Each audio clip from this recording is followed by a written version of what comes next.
Vamos a estudiar la palabra del Señor en el tema que hablamos para esta noche: porque soy cristiano, evangélico, pentecostal y no adventista del séptimo día. Déjeme decirle algo, hermano, y es algo que abunda entre el pueblo evangélico, y es el concepto de que nosotros, los cristianos evangélicos y los pentecostales, lo único que no tenemos en común con los adventistas del séptimo día es que nosotros no somos vegetarianos y adoramos el domingo en vez del sábado.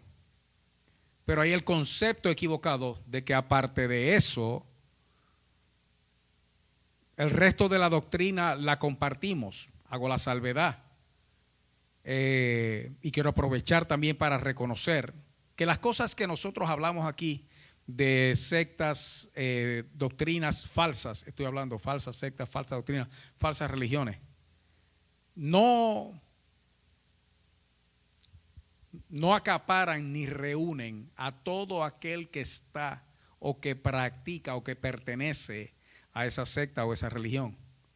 Porque, por ejemplo, en esta noche, en el caso del adventismo del séptimo día, son muchísimos, hermanos, los adventistas del séptimo día, que de muy buena fe, hermano, con una conciencia que lo que quiere conocer y buscar a Dios, están y participan y pertenecen a este movimiento. Esto es más para aquellos que son los falsos maestros, los falsos profetas dentro de estos movimientos que arrastran multitudes, engañándolos con cosas que no son ciertas. Es para ellos, hermano, que básicamente presentamos la prueba de falsedad con la esperanza del que el que genuinamente quiere buscar y seguir al Señor, entonces descubra la verdad y la siga. ¿Qué le quiero decir con esto, hermanos? Que la única diferencia o las dos grandes diferencias entre nosotros y los adventistas no son el hecho de que ellos sean vegetarianos o favorezcan las leyes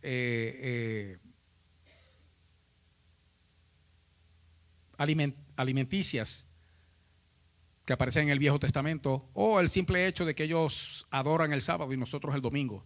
Si eso fuera nada más, hermano, entonces no habría gran diferencia entre nosotros, porque sería cuestión de preferencia más que nada, pero es cuestión de doctrina, hermano. Y doctrina es la verdad, enseñada como aparece en la Escritura.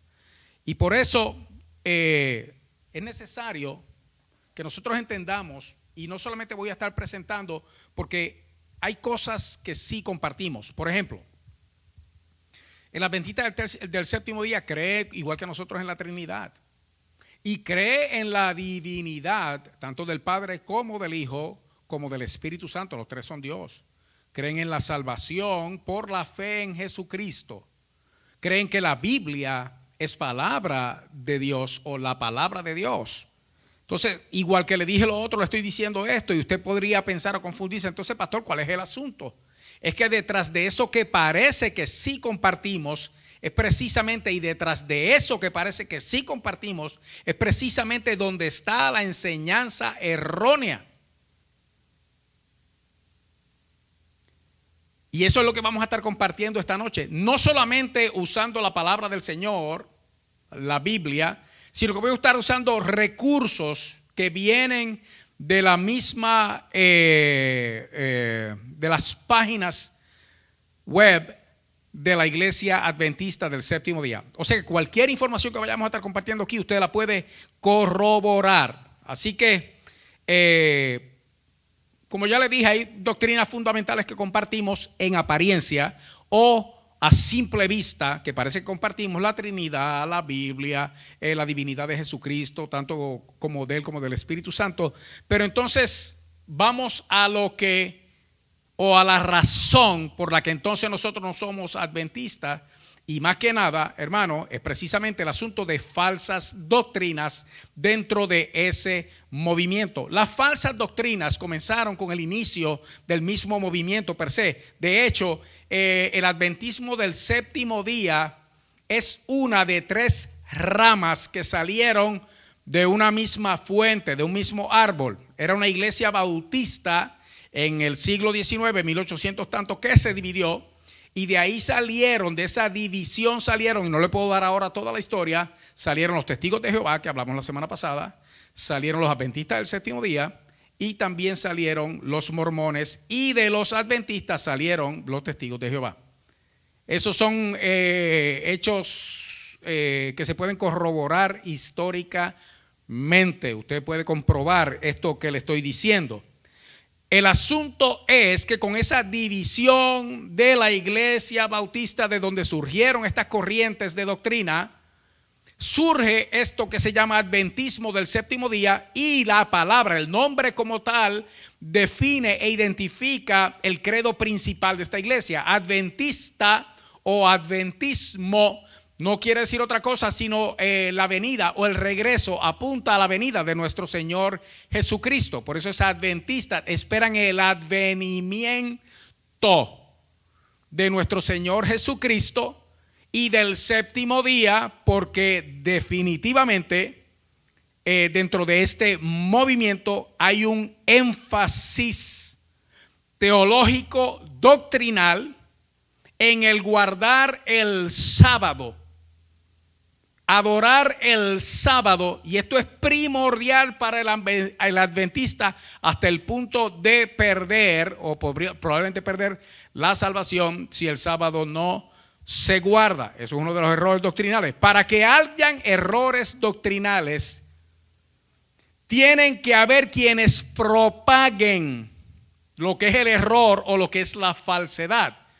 Y precisamente mirando la historia que el adventismo no puede negar del surgimiento o el nacimiento de este movimiento de adventismo del séptimo día, ya desde el principio, con su primer pastor, con su primer líder, comenzaron los problemas, porque esta persona de nombre William Miller se hizo notorio porque ya desde el 1833 comenzó a anunciar, a profetizar que para el 1844 el Señor Jesucristo iba a venir, y por eso vino el nombre de adventismo. Esperaban el advenimiento del Señor Jesucristo para el 1844, cosa que no ocurrió. Por lo menos no ocurrió en marzo, del 1844. Cuando llegó marzo, y ya recuerde que habían años que la gente estaba esperando esto, predicando esto, aguardando y preparándose muchos para ese advenimiento de 1844,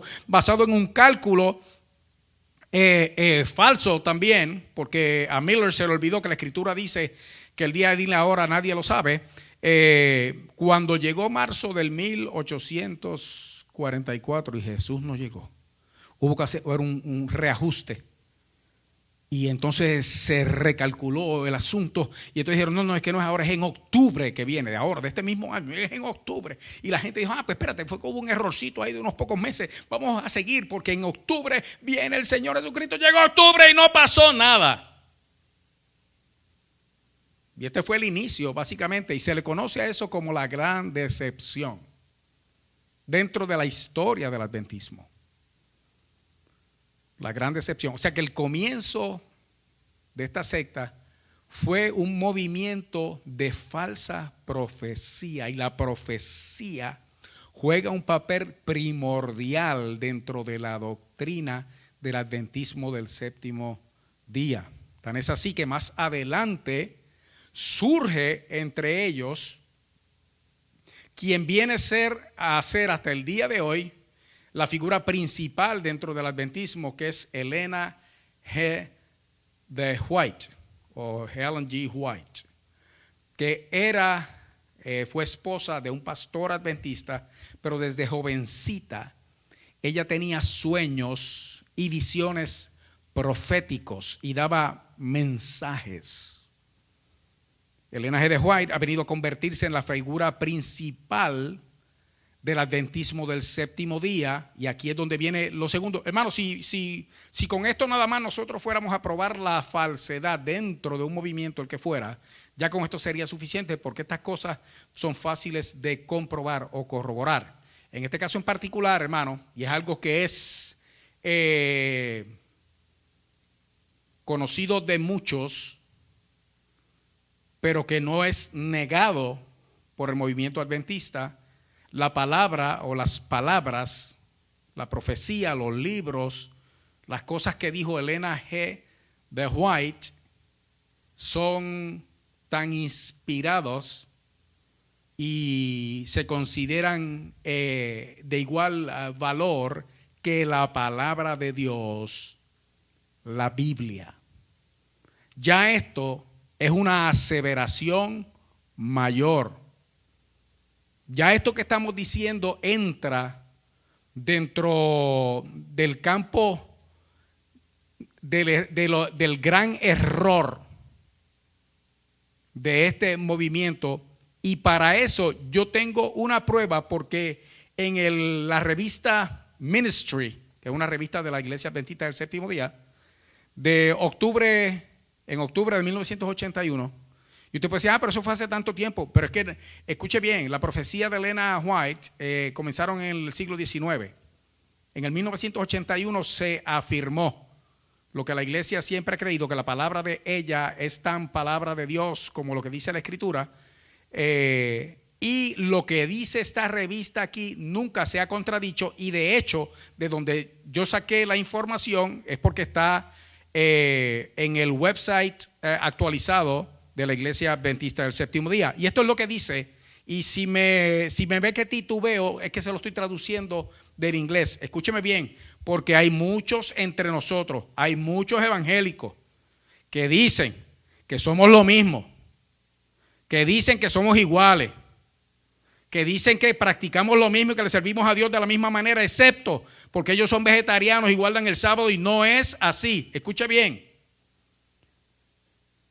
Y recuerda, esto es una revista de ellos. Dice, nosotros creemos la revelación e inspiración de ambos, la Biblia y los escritos de Elena White, que son de igual calidad.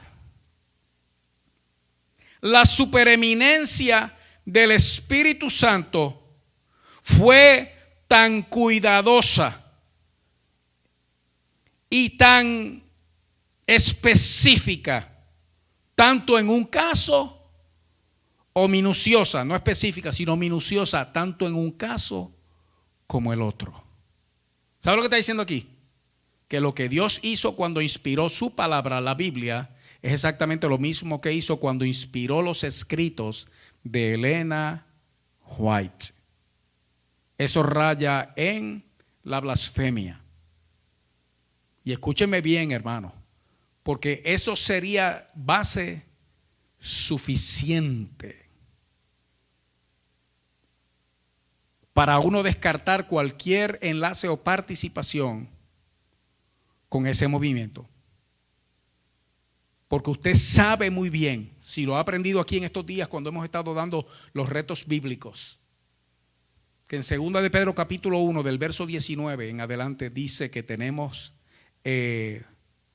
también la palabra profética más segura, a la cual hacéis bien en estar atentos como a una antorcha que alumbra en lugar oscuro hasta que el día esclarezca y el lucero de la mañana, que es Cristo, salga en vuestros corazones. Entendiendo primero esto, que ninguna profecía de la Escritura es de interpretación privada. Eso no es que cualquiera dice, no, el Señor me dio este mensaje a mí y fue para mí nada más, para que yo lo comparta con ustedes, porque yo soy especial. Eso es falso. Porque la profecía nunca fue traída por voluntad humana, sino que los santos hombres de Dios hablaron siendo inspirados por el Espíritu Santo. Eso fue lo que produjo esta palabra, este canon, esta regla, este libro. Y eso es lo que nosotros tenemos hasta hoy, hermanos, como la única regla de fe y conducta, pero para el adventismo es esto y los escritos de Elena White. Y se lo enseñé porque ellos mismos lo dicen, y nunca, desde el 1981 hasta acá, no se han retractado de algo como esto. Por lo tanto, eso es una creencia que sigue en vigor dentro de la iglesia. ¿Cuál es el asunto con eso, hermano? En los escritos de Elena G. de White es de conocimiento general también el hecho de que ella hizo un sinnúmero de falsas profecías, falsas predicciones, falsos mensajes. Y encima de eso también se le acusó una y otra vez de haber plagiado, o sea, de haber tomado información de otros autores y haberlo tomado como si fuera suya y haberlo presentado de esa manera. Una de las formas de escapar que tienen los que excusan ese tipo de conducta dentro del movimiento es que dicen que cuando aquello no había ley de derecho de autor. Eso no deja o no quita el hecho de que lo que ella hizo fue un plagio. Aparte de que leyendo sus escritos usted puede encontrar sin número de falsedades. Y estas son las personas que dieron principio a este movimiento. Ahora escúcheme bien, porque como le dije antes, mi intención principal es para la gloria de Dios. Y lo otro, hermano, es para que la iglesia del Señor Jesucristo se fortalezca en el conocimiento de Él, sabiendo dónde estamos parados y aprendiendo a reconocer lo que no es de Dios. Pero no es que nosotros vamos a hacer un estudio minucioso de cada falsa doctrina que hay aquí, porque con lo que ya yo le dije, que tiene algo de teología, pero que es historia también, usted puede comprobar cuáles fueron los comienzos de este movimiento. Todavía estas personas siguen siendo parte, y especialmente Elena White, es la inspirada, esa es la que es dentro del movimiento, y eso da base suficiente para uno alejarse de este grupo. Pero entonces vamos a ver por encima las más relevantes falsas doctrinas dentro del movimiento adventista del séptimo día que nos competen a nosotros, para que los que hasta ahora han pensado que eso es lo mismo, que se ven igualitos, muchachos, y eso como adoran, para que usted entienda de una buena vez que no es así, no es inofensivo lo que estamos hablando. Como le mencioné anteriormente, la característica más reconocida entre nosotros, sin estudiar el movimiento adventista del séptimo día, es que ellos son vegetarianos y guardan el sábado. Y escúcheme bien, hermano, que ojalá nosotros fuéramos vegetarianos, porque es de todos conocidos, cristianos o no cristianos, en el mundo entero, que una dieta a base de vegetales, legumbres, sin grasa, sin azúcar o solamente con el contenido natural del azúcar, es saludable para el cuerpo. O sea que ser vegetariano es bueno, eso no es un problema. Entonces tal parece que estoy defendiendo aquello que quiero condenar, pero no es así, escúcheme bien. Guardar el sábado, lo vamos a ver también. Mire, hermano, mire dónde usted está. Si usted está en Estados Unidos, en esta nación hay un fenómeno, que hay una cosa que se llama weekend. En boricua es weekend, que no es otra cosa que el sábado y el domingo se consideran fin de semana y normalmente, especialmente para los empleados del gobierno, mucha gente durante el weekend, el fin de semana, no trabajan. Y si usted se fija, no es un día, son 2 días, es sábado y es domingo. ¿Adiós? ¿Por qué? Mire, hermano, es para que los que querían o creían o creen en guardar el sábado, pues guarden el sábado. Porque el fundamento de esta nación fue, y digo fue, hermanos, porque aquí la fe cristiana ahora está siendo atacada por todos los flancos. Pero el fundamento de esta nación es la fe cristiana. Y hay una multitud de cristianos en esta nación todavía peleando esa buena batalla de la fe. Y por lo tanto tenemos dentro de la cultura nuestra señales de esa fe donde quiera. Y entonces, bueno, en vez de guardar un solo día, vamos a guardar los dos, o sea, que todo el mundo esté contento. Los que les gusta el sábado, que guarden el sábado. Y que los que les gusta el domingo, que guarden el domingo. Y como a todo el mundo le gustan los dos, pues entonces la gente guarda los dos. Pero de ahí es donde viene ese asunto del fin de semana. Que quiere decir entonces que hasta nos conviene, hermano, que a uno le guste el sábado y uno el domingo. Pero escuche bien. El problema con el adventismo es que ellos enseñan que Dios demanda. Que Dios demanda, Dios exige de nosotros obediencia en este asunto de las leyes dietéticas y de el sábado como el día del Señor, el día de reposo que Dios mandó. Una cosa es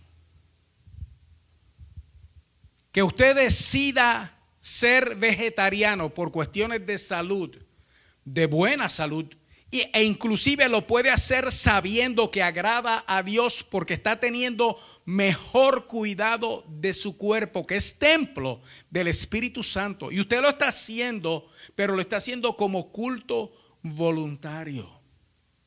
Una cosa es eso y otra cosa es que se me demande como exigencia divina el yo guardar las leyes dietéticas de los judíos o del Antiguo Testamento. Ya eso es otra cosa. Cuando ya usted pone en juego la salvación de una persona por lo que come, está violentando un montón de pasajes de la Escritura. Y usted sabe lo que es para alguien como yo, acostumbrado al cuerito del lechón, a las alcapurrias, a los bacalaitos.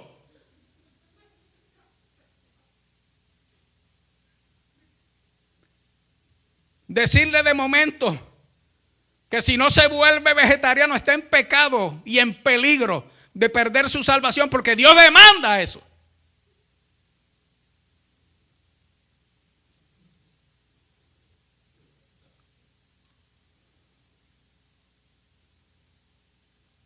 Vegetarianismo está ok, hermano.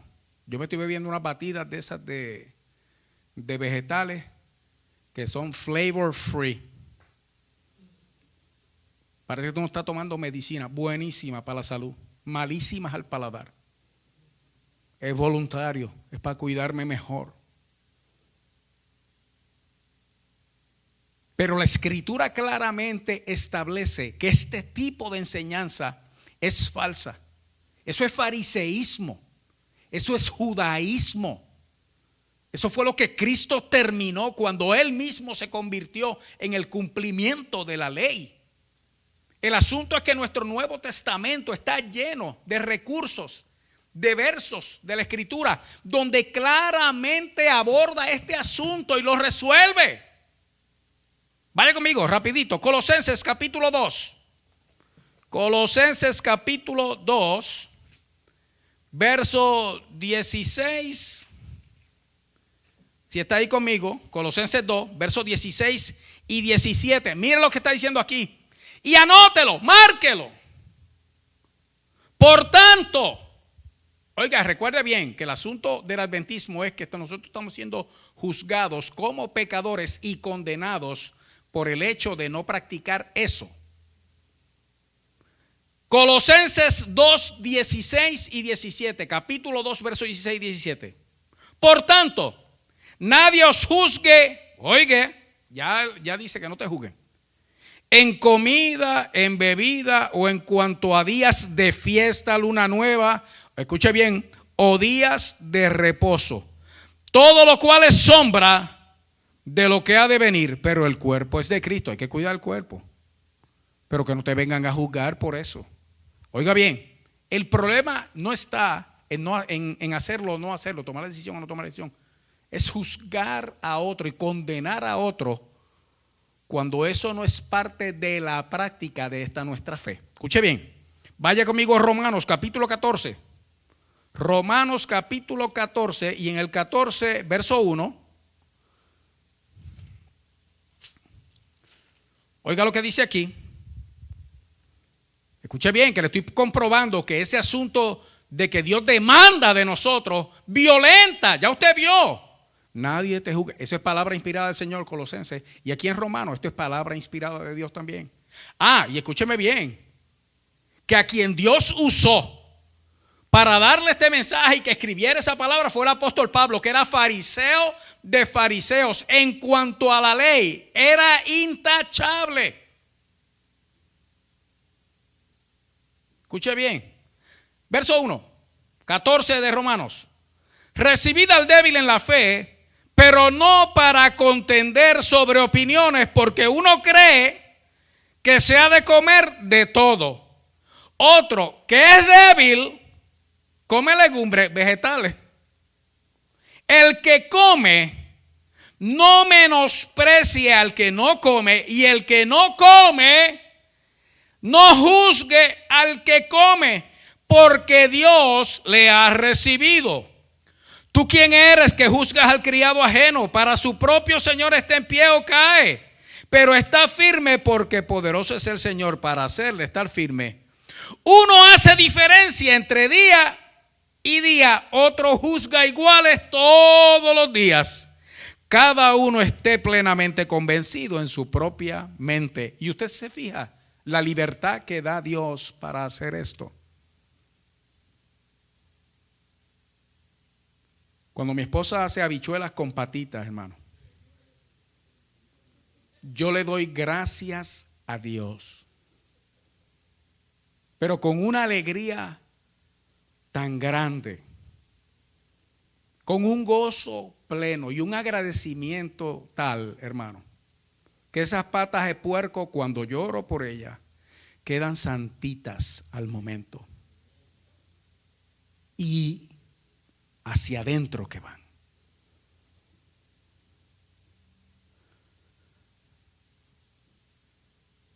Convertir esto en una demanda, o sea, que usted tiene que abstenerse de aquello, esto y lo otro. Escúcheme bien, uno más. Primera de Timoteo 4, rapidito. Primera de Timoteo, capítulo 4.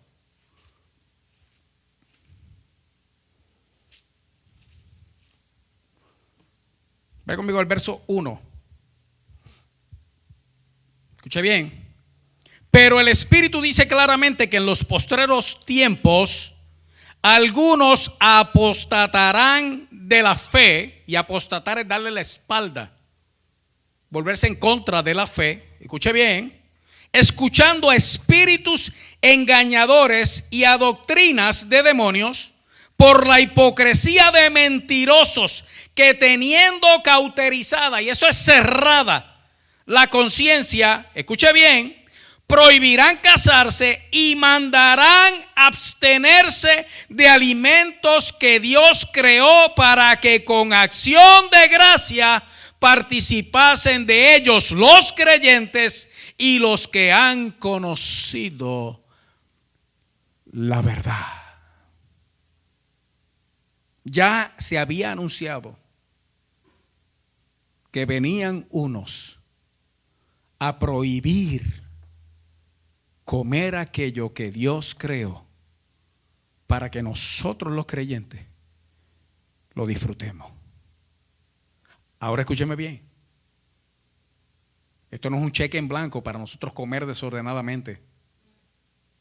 Esto no quiere decir entonces que la glotonería está incluida dentro de esa libertad que Dios nos ha dado, porque el cuerpo hay que cuidarlo. Yo lo que le estoy diciendo es que en el caso del adventismo, la doctrina, la enseñanza es que Dios demanda esto de nosotros para nosotros estar bien con Él, el ser vegetariano.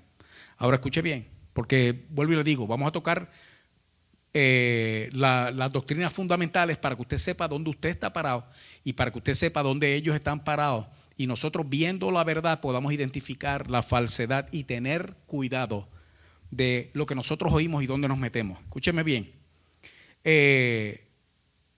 porque entonces ahora viene el asunto del sábado. Hay una corriente actual dentro de la iglesia del Señor haciendo un énfasis en el hecho de que el sábado, el Sabbath, el día de reposo, es el séptimo día, el sábado, que a mí me preocupa muchísimo, porque muchos de nosotros, libres en Cristo, mire hermano, lo que hay que leer es el libro de Gálatas, que fue escrito solamente con ese propósito, para decirle a los cristianos, ustedes corrían bien, ¿quién les impidió? ¿Quién los engañó? ¿Quién los sedujo? Para volver a los rudimentos del judaísmo, que es una secta. Para volver a la práctica de los fariseos, que Jesús los tildó de hipócritas, hijos del diablo. Y en este asunto del sábado, escúcheme bien, porque volvemos a lo mismo, hermano.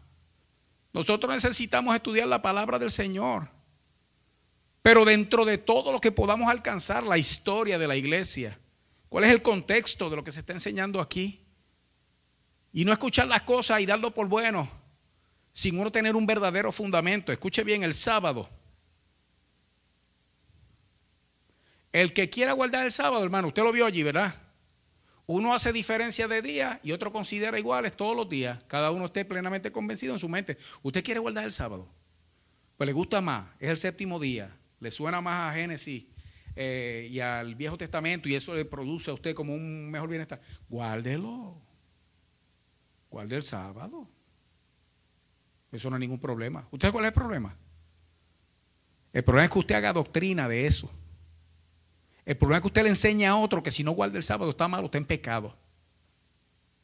El problema es que usted le diga a otro que la iglesia de Jesucristo, nosotros los cristianos, los evangélicos, los pentecostales, hemos estado equivocados hasta el día de hoy, porque lo que hemos estado haciendo es practicando una doctrina de error, porque nos reunimos y adoramos en domingo.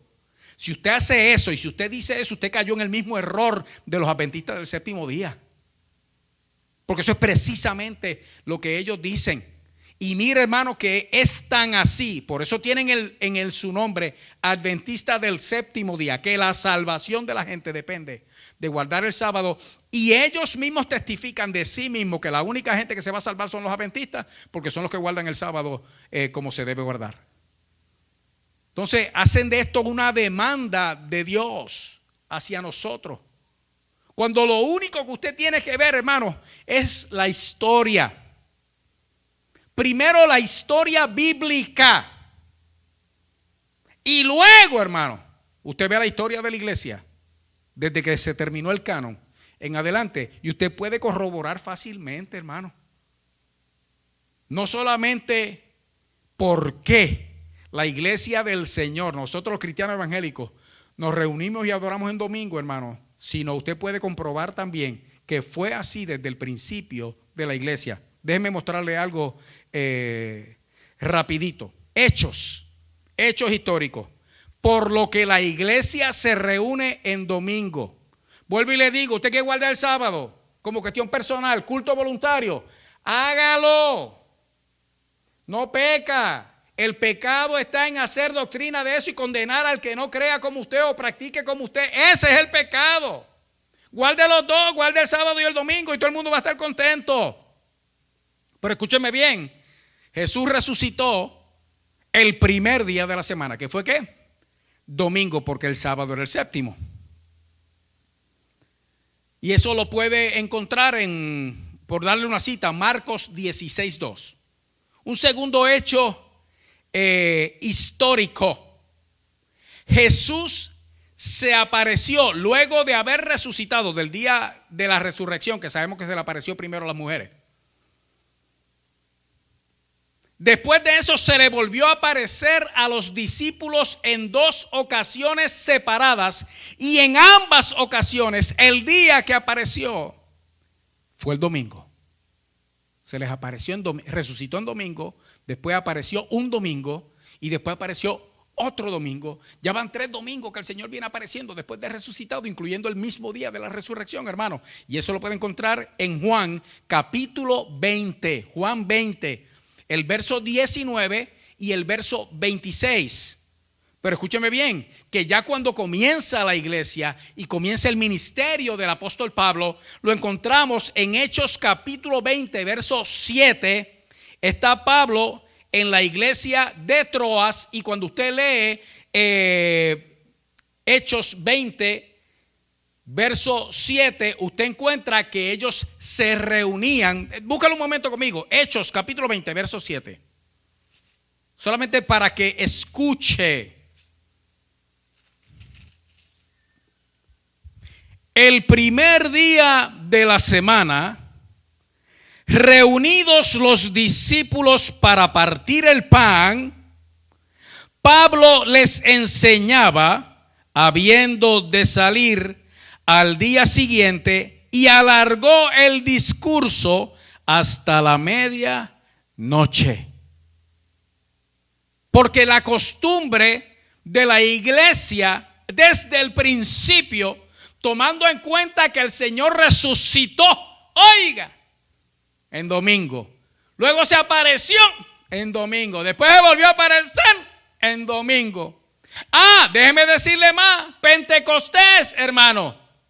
La fiesta de Pentecostés, ¿usted sabe cuándo pasó? ¿Cuándo vino el Espíritu Santo por primera vez sobre la iglesia? A ver, no es que adivine, es que sepa. Domingo. Con tanto que celebrar, hermano, la iglesia entendió el mensaje rapidito. Dice, no, ahora nuestro sábado es el domingo. Porque sábado lo que quiere decir es reposo. Sabbath. O sabatón en griego. Sabbath en hebreo. Lo que quiere decir es reposo. Y reposo, hermano, es el día que usted escoja y se lo dedique al Señor. Unos lo pueden hacer el sábado si quieren. Otro puede hacer el domingo. Y si uno trabaja sábado y domingo y le quiere separar el lunes, allá sepárese como el día de reposo para el Señor. Pero le estoy diciendo por qué la iglesia. Y le estoy dando prueba bíblica de por qué la iglesia se reúne en domingo. Escuche bien. Primera de Corintios, capítulo 16, verso 1 y 2. Cuando usted lo lee, Pablo le está diciendo a la iglesia, mira, cada primer día de la semana, que era cuando ustedes se van a reunir, separen alguito, cosa de que cuando yo vaya no se recojan ofrendas. Ustedes, lo que ustedes se propusieron, la promesa que hicieron para ayudar a los de Jerusalén, cuando se reúnan cada primer día de la semana, vayan poniéndolo al lado. Cuando yo llegue y ustedes me digan a quienes designaron para llevar la ofrenda, entonces hacemos todo eso y no hay que recoger ofrenda ese día porque ya va a estar todo recogido. Pero dentro del hecho, lo que está hablando Pablo es que precisamente la iglesia de Corinto, ya no es solamente la de Troas, sino la de Corinto también, su costumbre era reunirse el primer día de la semana. ¿Usted sabe por qué? Porque el séptimo día era el día de reposo judío. Era el de los judíos, no el de la iglesia. Un hecho histórico, escúcheme bien, porque el adventismo del séptimo día dice que la práctica de la iglesia de adorar en domingo se estableció después del año 300, cuando Constantino se convirtió en cristiano y detuvo la persecución, y la iglesia luego se convirtió en lo que hoy es la iglesia católica, y dice que fue desde entonces que se empezó la gente a reunir el domingo. Eso es falso. Hay testimonios escritos, hay documentos, hay prueba desde el año 90 después de Cristo, que viene siendo prácticamente para el tiempo que se escribió el Apocalipsis. O sea, desde terminado el canon bíblico hasta el año pasado, el año 300 después de Cristo, hay documentos históricos que establecen que la iglesia no solamente se reunía en domingo, sino que ese era el único día que se reunían. La iglesia. Y ya eso es histórico. Usted lo puede buscar y lo puede corroborar. Entonces, ¿de dónde sale el condenar? Porque el problema de esto es que se condena a quien no practica esto. Si la cosa fuera ahí nada más, quizás fuera una falta menor. Pero escúcheme bien, porque el adventismo del séptimo día enseña que adorar en domingo es la marca de la bestia, del anticristo. O sea, para añadirle a lo que ya contradice lo que la Escritura dice y hundirse más en la falsedad de esa doctrina, encima de eso condenan a la iglesia. Oiga, hermano, y eso es blasfemia. Diciendo que el que adora en domingo, adorar en domingo, esa es la marca de la bestia. Y que esos van a ser los que van a ser juzgados y aniquilados por el Señor cuando venga a castigar la tierra. Y todavía hay muchos de nosotros que pensábamos que somos casi iguales, que nos parecemos tanto, que el único problema es los vegetales o lo único diferente, bueno, no es ni problema, que la única diferencia era los vegetalitos. Igualdad el sábado. Detrás de esas prácticas hay falsa doctrina destructora y blasfemias.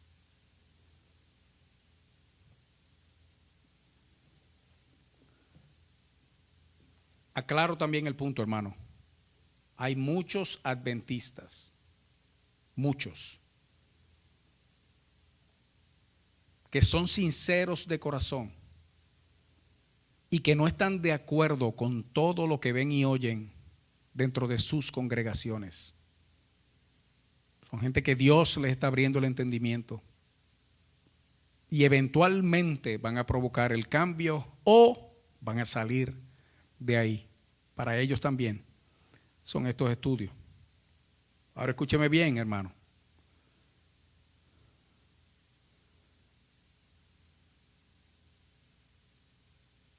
Hay prueba, o nosotros tenemos prueba, de que desde siempre la iglesia está en la Escritura y está en la historia de la iglesia, en la historia y en la historia secular, donde se dice que se reunían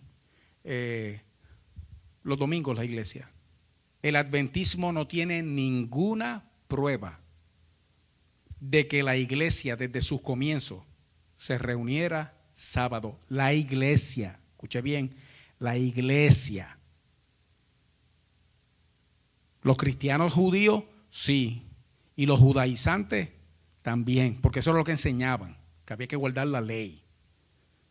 Pero desde que la iglesia se formó, la iglesia gentil, el día de reunión siempre fue el domingo. El día que Cristo resucitó, los días que Cristo se apareció, el día que descendió el fuego de Pentecostés por primera vez sobre aquellos 120 en el aposento alto.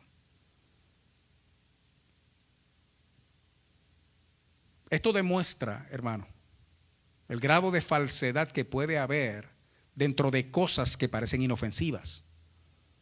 Ahora voy a entrar a un segundo punto y con esto voy a terminar, porque una vez probado el récord profético falso detrás de este movimiento, la fe en escritos que están llenos de errores y contradicciones de su falsa profeta Elena White, y comprobar por medio de la Escritura, que ellos también tienen y leen, que sus prácticas o el decir que Dios demanda eso y que aún la salvación depende de eso y que el que no practica eso, lo que es la marca de la bestia, hermano. Después de comprobar cuán errado está eso, solamente voy a tocar un tema más. Y es el de la figura, la persona y la obra de nuestro Señor Jesucristo. Usted sabe que yo le he dicho que la señal de toda falsa doctrina es esa. Van a atacar, van a torcer, le van a añadir o le van a quitar a la obra, la persona o el nombre de Jesús. Van a atacar, van a torcer, van a añadirle o quitarle a la palabra de Dios. Y van a atacar, van a torcer, le van a añadir o le van a quitar a la iglesia del Señor. Y eso es lo que estamos viendo. Y es el patrón, es el mismo patrón a través de todas estas falsas doctrinas. En cuanto al Señor Jesucristo, hermano, y esto es devastador, escúcheme bien, porque la iglesia adventista cree, predica, enseña que Jesús y el arcángel Miguel son el mismo. La única diferencia con los testigos de Jehová que comparten esta enseñanza es que el testigo de Jehová usa esta falsa doctrina para probar que Jesús fue un ser creado, un ser angelical, un lesser God, un Dios menor. Los adventistas creen que Jesús es Dios, pero que se revela en el Antiguo y aún en el Nuevo Testamento, entre otras formas, como el arcángel Miguel. Y para eso también tengo de una página web que ellos tienen, que es de ellos, hermanos, que se llama At Issue. Y en preguntas sobre doctrina dice Cristo, Miguel y arcángel. Y escúcheme bien, que aquí dice, y esto son las mentiras, no me lo estoy inventando yo. Aquí dice claramente, nosotros creemos que el término, el nombre, la palabra Miguel, no es sino un título más aplicado al Hijo de Dios. O sea, que Jesús es Miguel. ¡Falso! ¿De dónde puede sacar una cosa así, hermano? Ese nombre aparece solamente 5 veces en toda la Escritura, en toda la Biblia. Aparece solamente 5 veces. 3 en el Antiguo Testamento, 2 en el Nuevo Testamento. De esas 3 en el Antiguo Testamento, 2 veces aparecen en el mismo capítulo, que es el capítulo 10 de Daniel. Pero escucha lo que dice, lo que sigue diciendo este artículo, contestando la pregunta de si Jesús para ellos es el arcángel Miguel. Habiendo dado consideración a Cristo como el ángel del Señor y habiendo hecho mención, y hemos hecho mención de que el hecho de que Miguel y arcángel son títulos de nuestro Señor. Y un poco más abajo, en el mismo lugar, dice: a la luz de lo que hemos dicho, nosotros creemos que el divino Hijo de Dios, el cual uno de sus títulos es Miguel, el arcángel, es el líder de las huestes angelicales.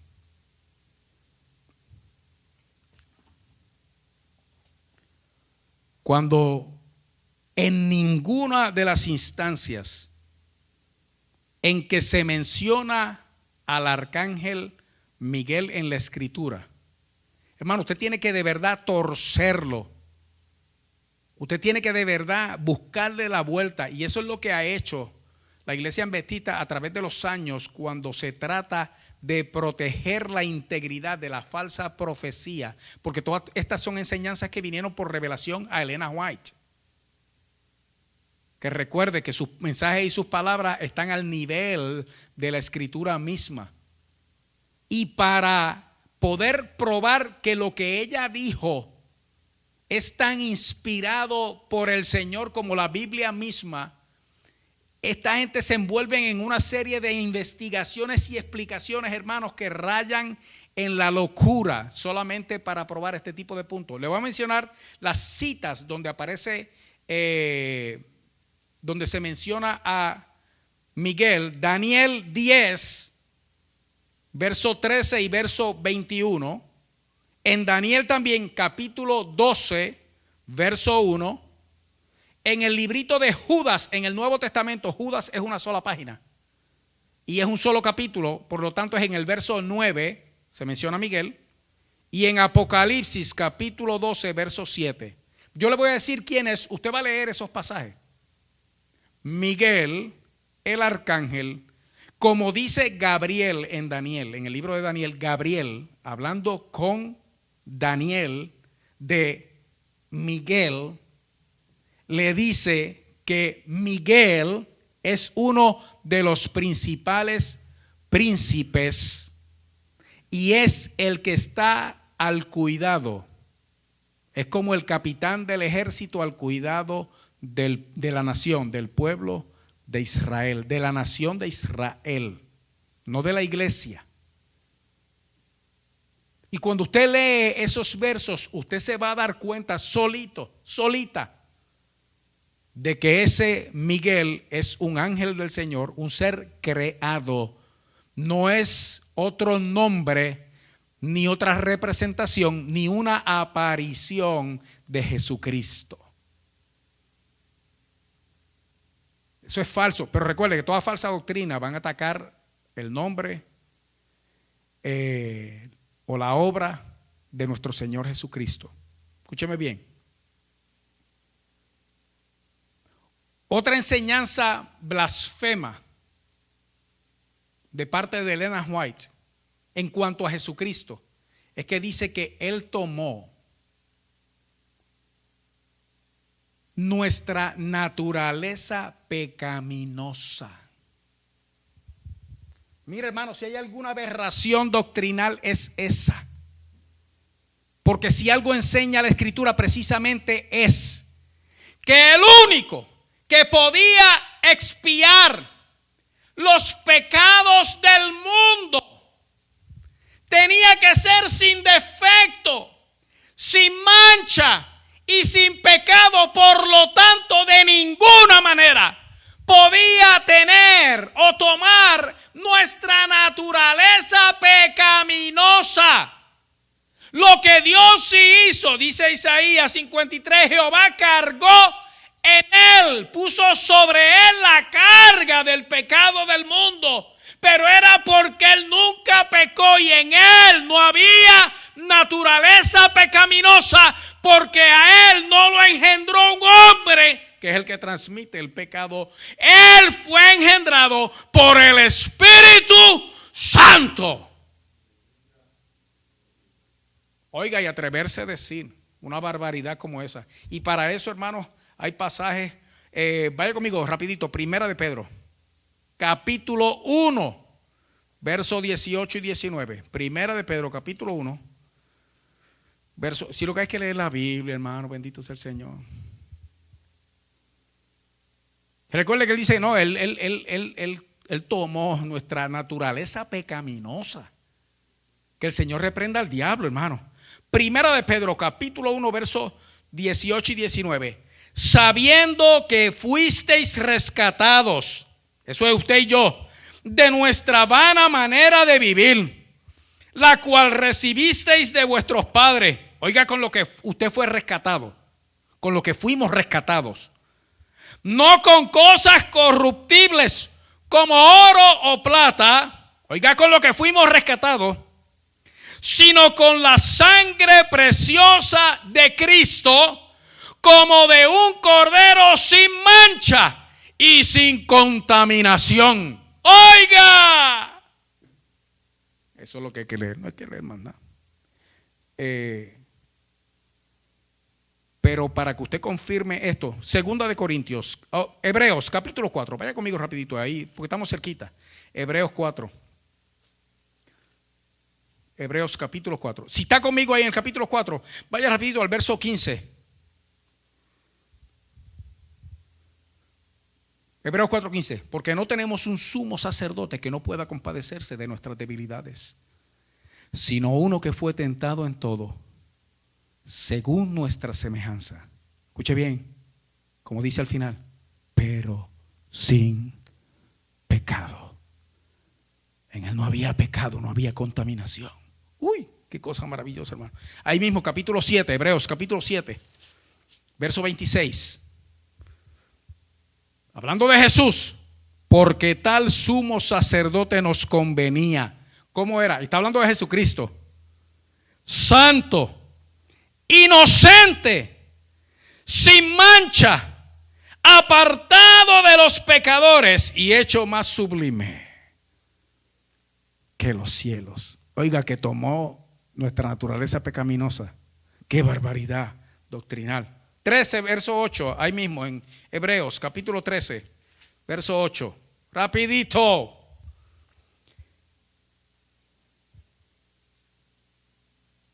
Jesucristo es el mismo ayer y hoy y por los siglos.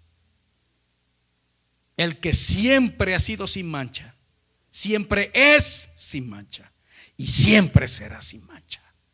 Ese es nuestro Señor. Oiga, que tomó nuestra naturaleza pecaminosa. Y para que usted lea más adelante y complete este cuadro maravilloso de verdad en cuanto a la divinidad inmaculada de nuestro Señor Jesucristo, en 2 Corintios 5:21, se lo estoy dando, no lo vamos a leer. Ahora escúcheme bien, hermano. Hemos visto por la Escritura y la misma historia cosas que usted puede corroborar para solamente nosotros darnos cuenta de que el adventismo del séptimo día es una secta de error. Nuestra oración es que el Señor siga abriendo los ojos a tantos, hermanos, que están saliendo al darse cuenta, al ver ellos mismos la Escritura y darse cuenta de cuántas falsedades les están siendo enseñadas. Porque los maestros catalogan las palabras de una falsa profeta como divinas. Hay otras cosas, hermanos, entre ellos. Tienen una cosa que se llama el juicio investigador, que lo usaron para tapar el asunto del incumplimiento de la venida del Señor en el 1844. Entonces, otro que vino después dijo, no, fue que él vino, pero cuando venía se dio cuenta de que el hombre estaba tan corrompido que se quedó allá en el cielo, en el santuario celestial, y ahora está haciendo el juicio investigador, empezando con los muertos. Escúcheme bien, hermano, porque el concepto de la muerte para ellos, del castigo eterno, es bien diferente del nuestro. Ellos no creen en el castigo eterno. Ellos creen que hay un lugar intermedio también donde se purgan, es como el purgatorio católico, donde los santos purgan sus faltas.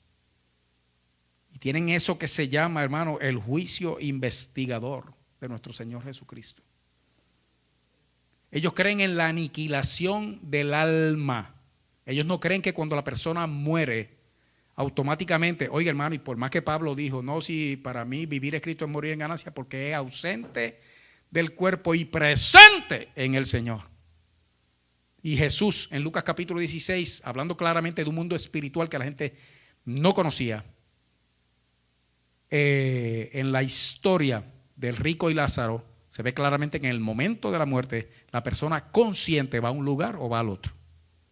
Y por encima de todo eso y muchas cosas más, hermanos, ellos creen en la aniquilación del alma. No, el alma se muere y después el Señor la recrea, la vuelve a crear. Y no creen en el castigo eterno. El infierno es finito, o sea que se acaba, y Dios no va a castigar para siempre a los malos. Lo que va a hacer es aniquilarlos después que llegue el día del juicio. Es que lo desapareció y aquí se acabó el problema. Usted sabe, para la mente maleada, ¿qué clase de consuelo es ese? Bueno, si a fin de cuentas un día el castigo se va a acabar, yo voy a hacer lo que me dé la gana. Y escúcheme bien, hermano, que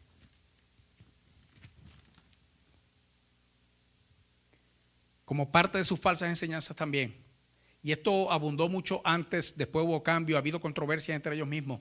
Ellos mencionaban a Satanás como el que Dios iba a usar para expiar los pecados del pueblo. Luego cambiaron para decir los del mundo. O sea, Satanás es el chivo, the scapegoat, o el chivo expiatorio, cuando en verdad quien expía los pecados del mundo es Jesucristo. Si seguimos, hermanos, cada vez nos damos más cuenta de cuán engañados quizá podíamos estar nosotros con esa imagen superficial de un evangelio parecido al nuestro, cuando en verdad no lo es. Roguemos al Señor, hermano, que Él siga obrando en la vida de ellos, pero más que nada, hermano, en la nuestra. Porque usted sabe que nosotros estamos siendo engañados porque, igual que dice en el libro de Oseas, le hemos dado la espalda a la verdad. Vamos a rogarle al Señor ahora, hermano, que meta en nosotros ese deseo profundo de conocer la verdad. Porque a fin de cuentas, hermano, conocer la verdad es conocer a Cristo. Te mueves en mi calma y en mi tempestad.